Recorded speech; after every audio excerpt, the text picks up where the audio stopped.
Assalamualaikum warahmatullahi wabarakatuh. Dalam dunia pendidikan, pemilihan jurusan merupakan keputusan yang sangat penting.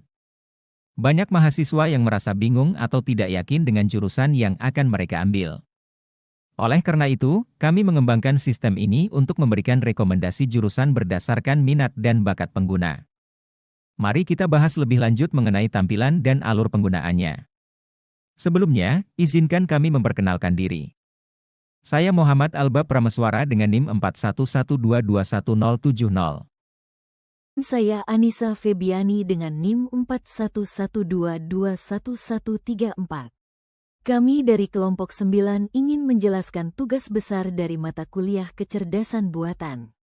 Program yang kami buat ini adalah sistem pakar untuk pemilihan jurusan bagi mahasiswa.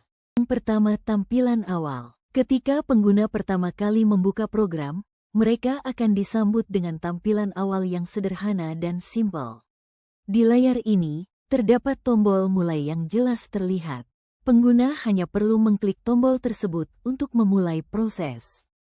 Setelah mengklik mulai, sistem akan meminta pengguna untuk mengisi form identitas. Form ini mencakup dua informasi dasar, nama dan umur. Pengisian informasi ini penting agar sistem dapat memberikan rekomendasi yang lebih personal. Setelah mengisi form, pengguna akan menemukan tombol lanjutkan. Setelah mengklik tombol lanjutkan, pengguna akan dihadapkan pada serangkaian pertanyaan yang dirancang untuk mengeksplorasi minat mereka. Berikut adalah beberapa contoh pertanyaan yang diajukan. Apakah Anda tertarik dengan matematika? Jawaban, ya. Apakah Anda tertarik masuk jurusan teknik? Jawaban, ya. Apakah Anda tertarik dengan teknologi dan komputer?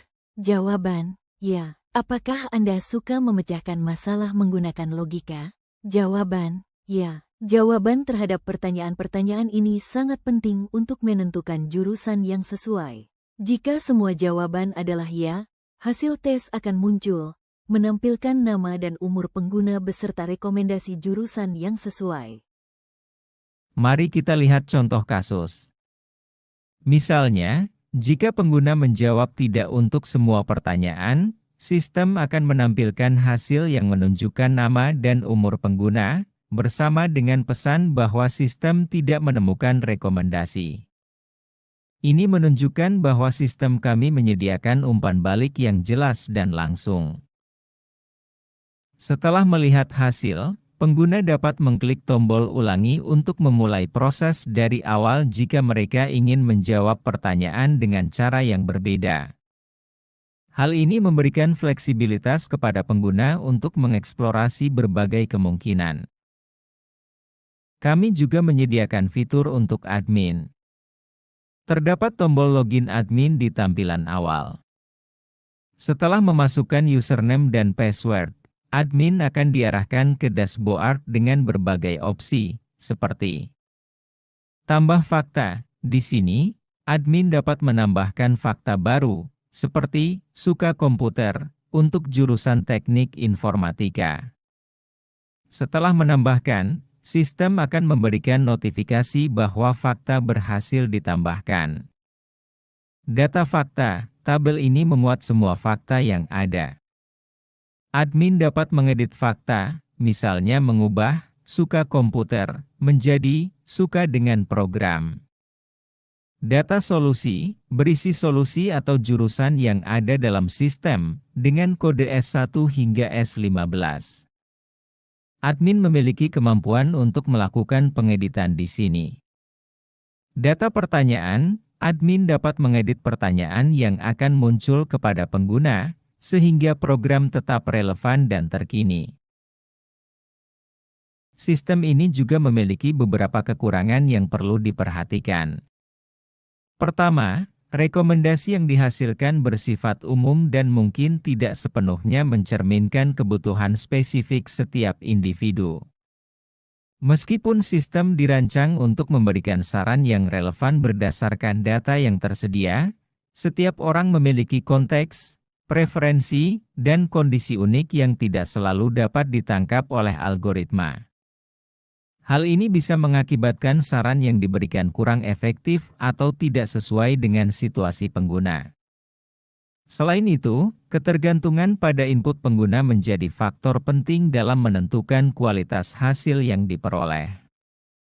Jika pengguna memberikan jawaban yang tidak akurat, tidak lengkap, atau bahkan menyesatkan, maka hasil yang dihasilkan oleh sistem pun dapat menjadi kurang tepat. Misalnya, dalam konteks kesehatan, jika seseorang tidak menginformasikan gejala dengan jelas atau memberikan data yang tidak akurat, rekomendasi yang dihasilkan bisa berisiko dan tidak mencerminkan kondisi kesehatan sebenarnya. Kekurangan lain yang perlu dicatat adalah keterbatasan dalam pembaruan data.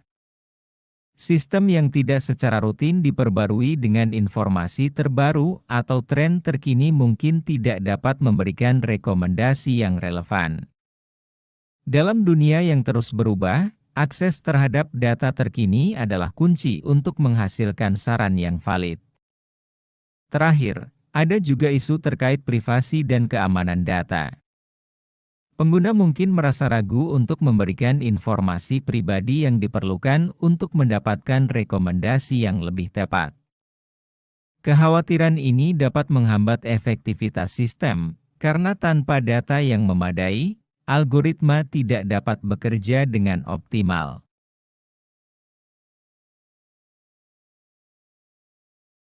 Dalam keseluruhan analisis sistem ini, dapat disimpulkan bahwa meskipun memberikan berbagai rekomendasi yang bermanfaat, sistem ini memiliki beberapa kekurangan yang perlu diperhatikan.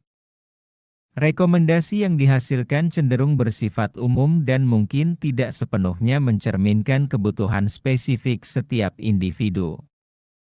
Hal ini dapat mengakibatkan ketidakpuasan pengguna, terutama bagi mereka yang memiliki kebutuhan atau preferensi yang unik. Selain itu, ketergantungan pada input pengguna menjadi faktor kunci dalam akurasi hasil yang diberikan. Jika pengguna memberikan informasi yang tidak lengkap atau kurang tepat, maka rekomendasi yang dihasilkan juga akan terpengaruh negatif. Ini menunjukkan pentingnya keterlibatan aktif dari pengguna dalam proses input informasi. Penting untuk diingat bahwa sistem ini tidak selalu benar dan tidak dapat dijadikan satu-satunya sumber keputusan. Pengguna disarankan untuk menggunakan rekomendasi sebagai panduan tambahan dan selalu mempertimbangkan konteks serta kebutuhan pribadi mereka. Dengan demikian, meskipun sistem ini memiliki potensi untuk membantu, pengguna harus tetap kritis dan melakukan evaluasi sendiri terhadap rekomendasi yang diberikan. Sekian penjelasan yang dapat kami sampaikan mengenai sistem ini. Kami menyadari bahwa dalam penjelasan ini terdapat beberapa kekurangan dan batasan yang mungkin perlu diperhatikan. Kami sangat menghargai kesediaan Anda untuk mendengarkan dan memahami informasi yang kami sampaikan. Kami juga ingin mengingatkan bahwa sistem ini tidak selalu memberikan hasil yang akurat atau sesuai dengan kebutuhan semua individu. Oleh karena itu, penting bagi Anda untuk mempertimbangkan rekomendasi ini dengan kritis dan tidak mengandalkan sepenuhnya pada output yang dihasilkan. Kami berkomitmen untuk terus memperbaiki dan mengembangkan sistem ini agar dapat memberikan manfaat yang lebih baik di masa mendatang.